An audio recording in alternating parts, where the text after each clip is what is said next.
Shalom, familia sefardí. ¿A quién no le ha encantado una nana cuando era un bebé? Sí, esas cancioncitas dulces y repetitivas que recitaban nuestras madres para hacernos dormir. Están presentes en prácticamente todas las culturas del mundo y, por supuesto, también en la cultura judeo-española o sefardí. Hoy quiero hablaros sobre la evolución de esas nanas y cómo algunas de ellas han continuado transmitiéndose y transformándose en las comunidades sefardíes del mundo hasta la actualidad. Según la Real Academia Española, una nana es un canto con que se arrulla a los niños, pero en realidad las nanas son mucho más que simples canciones para dormir. Son probablemente una de las formas musicales más antiguas relacionadas con el cuidado infantil. Sirven para calmar al bebé, acompañarlo y crear un vínculo con él a través de la voz y el ritmo. Es muy posible que existan desde los primeros momentos del lenguaje humano. Mucho antes de la aparición de la escritura, las personas ya habían descubierto que algunos elementos ayudaban a tranquilizar a los niños: el balanceo, una voz suave y los sonidos repetitivos. De hecho, probablemente la melodía y el ritmo aparecieron antes que las propias palabras. Como las nanas se han transmitido durante siglos de forma oral, no sabemos exactamente dónde ni cuándo nacieron. No pertenecen a una única cultura, sino que aparecen en sociedades muy diferentes porque responden a una necesidad común: cuidar de los bebés. Por eso, aunque procedan de lugares muy alejados entre sí, muchas canciones de cuna comparten características similares: melodías sencillas, ritmos lentos, frases repetidas, voces suaves y pequeñas variaciones improvisadas según la persona que las canta. Existen referencias antiguas a cantos destinados a proteger, acompañar o calmar a los niños en civilizaciones como Egipto, Mesopotamia, Grecia o Roma. Aunque en muchos casos solo se han conservado los textos y no las melodías, estos testimonios demuestran que el canto como forma de cuidado infantil es una práctica presente desde hace miles de años y que ha llegado hasta nosotros gracias a la tradición oral. En España, las nanas forman parte de una tradición especialmente rica, fruto de siglos de convivencia e intercambio entre distintas culturas en la península. Durante generaciones se transmitieron de forma oral, principalmente dentro del ámbito familiar y a través de las mujeres, sin un autor conocido ni una versión fija. Cada persona las aprendía, modificaba algunas palabras, adaptaba la melodía y las hacía propias, dando lugar a numerosas variantes según la región, la familia o la comunidad que las conservaba. Su origen no pertenece a una única tradición, sino que es el resultado de un largo proceso de mezcla cultural.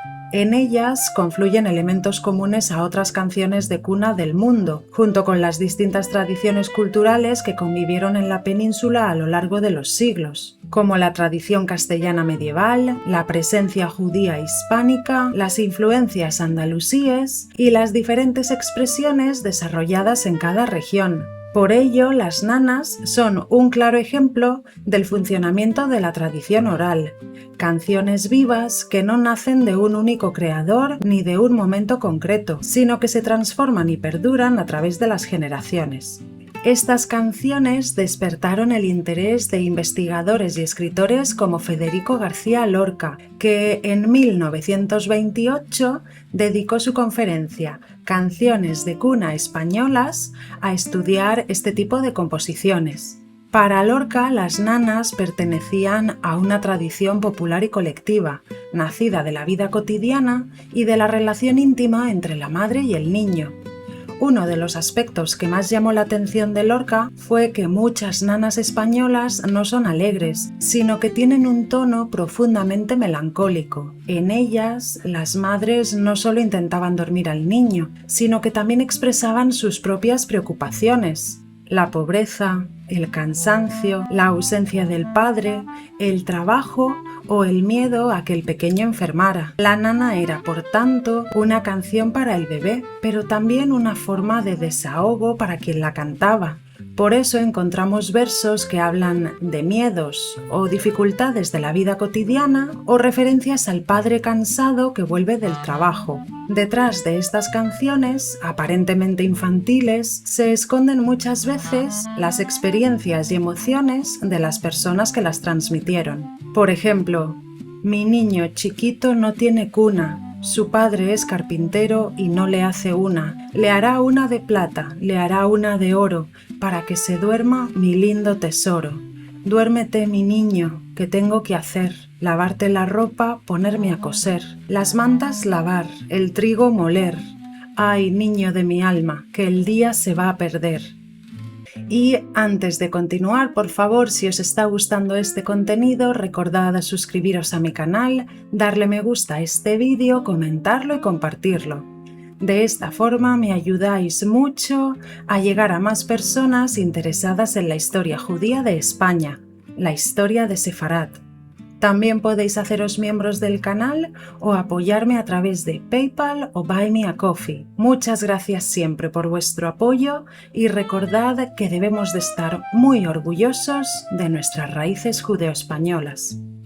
Dentro de la tradición de las nanas españolas, las canciones de cuna sefardíes son uno de los géneros más íntimos de la tradición oral judeo-española y por ello ocupan un lugar singular, porque reflejan la historia y la identidad de la comunidad judía hispánica tras su expulsión de la península en 1492. Transmitidas durante generaciones, estas canciones combinan elementos de la tradición castellana con otros propios de las comunidades sefardíes, convirtiéndose en un testimonio vivo de su legado cultural y lingüístico.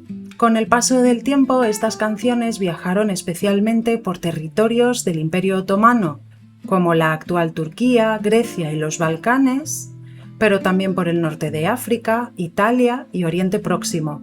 Allí continuaron transmitiéndose durante generaciones y en algunos casos conservaron algunos rasgos lingüísticos y expresivos que siguieron una evolución diferente a la del castellano peninsular.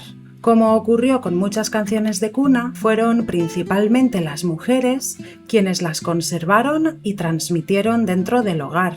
Las madres y las abuelas no solo las cantaban para dormir a los niños, a través de ellas contribuían a transmitir la lengua familiar, perpetuaban las creencias y valores de la comunidad y conservaban recuerdos de un pasado compartido. Estas canciones se cantaban en ladino o idioma judeo-español, que, como ya os he comentado en otros vídeos, es una variedad del castellano del siglo XV que evolucionó fuera de España, incorporando palabras de otras lenguas con las que convivieron las comunidades sefardíes, como el hebreo, el turco, el italiano, el griego o el árabe. Por eso las nanas se convirtieron también en una forma de mantener viva una lengua que acompañó a estas comunidades durante siglos de diáspora. Su función principal era, como en cualquier nana, arrullar y tranquilizar al niño, pero las nanas sefardíes también servían para expresar emociones y experiencias de la vida cotidiana. En ellas aparecen temas como la nostalgia, la separación, la pobreza, el esfuerzo diario o la ausencia del padre, situaciones relacionadas con la historia de muchas familias sefardíes, marcadas por los viajes, el comercio y la movilidad por el Mediterráneo. Entre sus temas más habituales encontramos el sueño, la protección del niño y las invocaciones a Dios, los ángeles o figuras bíblicas, y en algunas incluso la importancia del aprendizaje de la Torá y la preservación de la identidad cultural. También aparecen fórmulas repetitivas, como el famoso "durme, durme", que ayudan a crear ese efecto hipnótico propio de las canciones de cuna. Al igual que muchas nanas españolas, tienen un tono a menudo melancólico. Mientras la madre canta para que el niño duerma, también deja escapar sus propios miedos, deseos y recuerdos. Musicalmente suelen ser melodías sencillas, repetitivas, fáciles de recordar, con un ritmo flexible, adaptado a la voz de quien canta y al balanceo del niño. En algunas comunidades sefardíes, especialmente las establecidas en el Mediterráneo oriental, pueden apreciarse rasgos musicales relacionados con las tradiciones de los lugares donde estas comunidades vivieron durante siglos como consecuencia del intercambio cultural con sus nuevos entornos. Una de las nanas sefardíes más conocidas es Durme, Durme, y aunque existen muchas versiones diferentes según la región y la familia que la haya conservado, una de ellas comienza así: Durme, durme, querido hijo, durme sin ansia y dolor, cerra tus ojicos negros, durme con mucho amor. Es decir, duerme, duerme, querido hijo, duerme sin angustia ni dolor, cierra tus ojitos negros, duerme con mucho amor. Uno de los aspectos más fascinantes de estas nanas es precisamente su lengua. Palabras como durme, hijo, ojicos o querido resultan reconocibles para un hablante de español actual, pero conservan la pronunciación y la escritura propias del judeoespañol. Gracias a las recopilaciones y grabaciones realizadas durante el siglo XX, conocemos versiones cantadas por mujeres sefardíes de ciudades como Salónica, Esmirna, Estambul, Sarajevo o Tetuán. Además, artistas como Jordi Savall, Yasmín Levy, Mara Aranda o investigadores como Manuel Manrique de Lara, Alberto Hemsi, Isaac Levy o Moshe Attías han ayudado a difundir este repertorio fuera de las comunidades sefardíes. Para finalizar, cabe señalar que estas canciones tienen un valor enorme para los investigadores, porque conservan una memoria que durante siglos se transmitió principalmente de forma oral.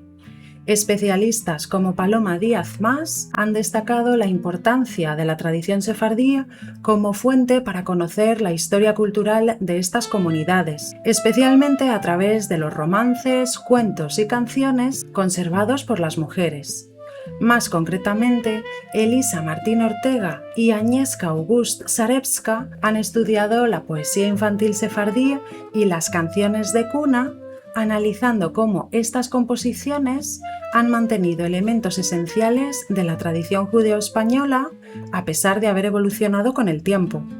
También Elena Romero es una referencia fundamental por sus estudios y recopilaciones de literatura y tradición oral sefardí. Por otro lado, aunque en la actualidad el ladino o idioma judeo-español cuenta con muy pocos hablantes nativos y su transmisión como lengua materna es mucho más limitada que en el pasado, autoras como Beatriz Maslia y Ada Gateño Saltiel han escrito poesía infantil en esta lengua, expresando sentimientos maternos y rescatando elementos culturales sefardíes para acercar esta lengua a las nuevas generaciones. Como conclusión, las nanas sefardíes son mucho más que simples canciones para dormir a un niño. Son pequeñas cápsulas de memoria que han viajado a través del tiempo y de las fronteras, conservando una lengua, una historia de exilio y adaptación y la voz de generaciones de mujeres que, con cada melodía, mantuvieron vivo un patrimonio cultural único. En sus versos permanecen los recuerdos de quienes tuvieron que dejar atrás su tierra, pero encontraron en la música una forma de seguir unidos a sus raíces. Escuchar una nana sefardí es acercarse a una historia de resistencia, de transmisión y de amor. Una prueba de que una canción, por pequeña que parezca, puede guardar la memoria de todo un pueblo. Y hasta aquí llega el vídeo de hoy. ¿Os imaginabais que la comunidad sefardí todavía transmite las nanas y canciones que se cantaban en sefarad hace más de 500 años? Decídmelo en los comentarios, por favor, y ya sabéis que, como siempre, en la cajita de información de este vídeo os dejo el acceso a los libros en los que podéis contrastar la información que os comparto. Hoy me gustaría finalizar precisamente con una nana sefardí llamada A la nana y a la buba, documentada dentro de los repertorios de tradición oral sefardí. Con una estructura muy sencilla, esta canción pide el descanso de la criatura y la protección de Dios frente a los males, funcionando como un pequeño ritual familiar en el que se mezclan cariño, protección y espiritualidad. Podéis escuchar una versión interpretada y recopilada por el músico y folclorista español Joaquín Díaz González a través de su página web funjdiaz.net. Muchas gracias por vuestro cariño y apoyo y nos vemos el próximo domingo. A la nana y a la buba se durma la criatura, el dio alto que los guadre a los niños de los males. A la nana y a la buba se durma la criatura.